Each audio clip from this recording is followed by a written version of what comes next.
नमस्कार विद्यार्थी मित्रांनो. आज आपण इयत्ता 10वी विषय इंग्रजी युनिट 1 या युनिट मधली पहिली कविता 1.1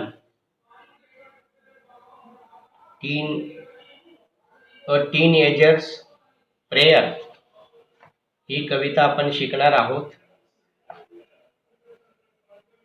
या कवितेमध्ये कवी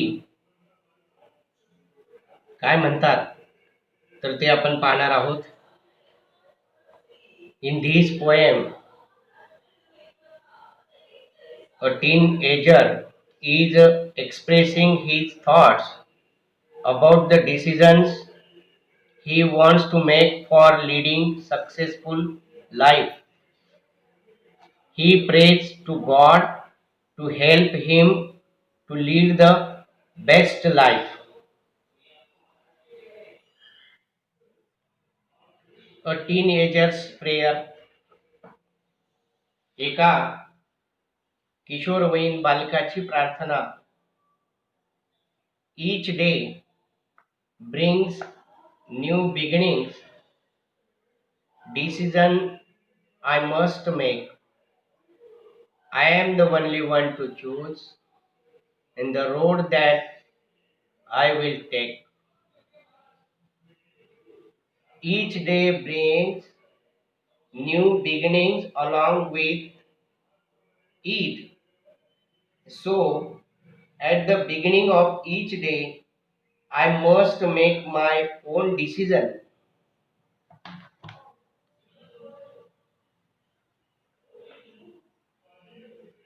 And there are different paths laying before me. But to choose the road on which to travel is slowly my responsibility. या पहिल्या कडव्यामध्ये कवी म्हणतात, कवितेचा भावार्थ आपण लक्षात घेत आहोत. अ टीनएजर्स प्रेयर, एका किशोरवयीन बालकाची प्रार्थना. आणि या पहिल्या कडव्यामध्ये कवी म्हणतात की येणारा प्रत्येक दिवस एक नवीन सुरुवात घेऊन येत असतो. या प्रत्येक दिवशी मी जे काही करीन त्या सर्व गोष्टींचे निर्णय मलाच घेतले पाहिजेत. माझ्यासमोर अनेक पर्याय असतील, अनेक वाटा मला दिसतील, मात्र त्यातली कोणतीही वाट निवडायची हे मलाच ठरवायचे आहे. In second stanza,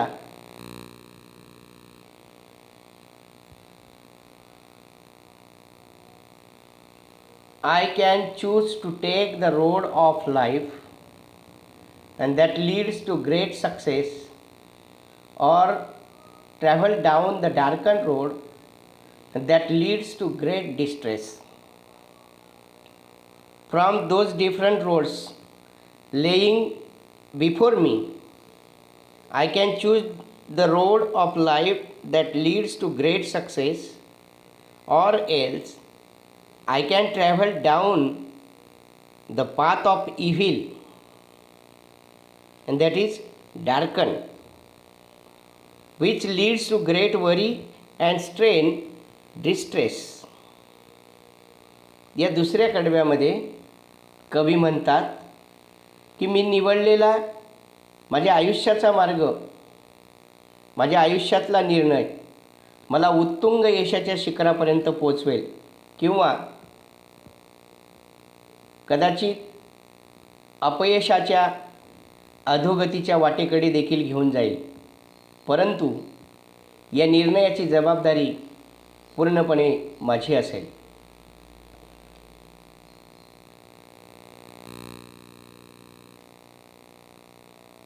In third stanza,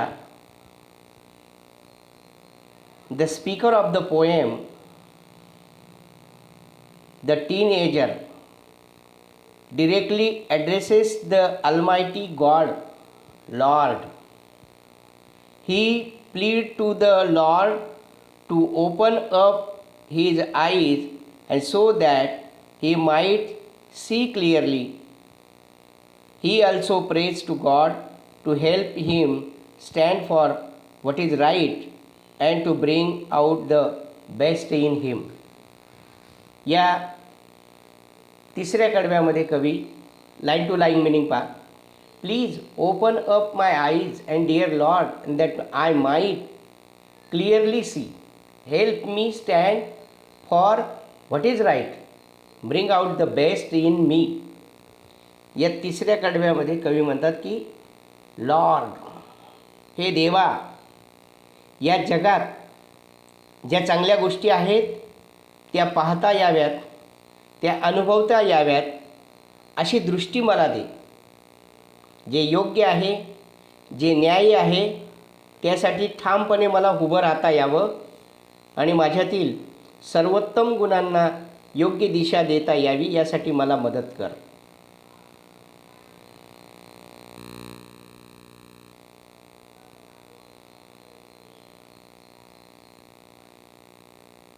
Help, Lord, to just say no when temptation comes my way, and that I might keep my body clean and fit for life each day.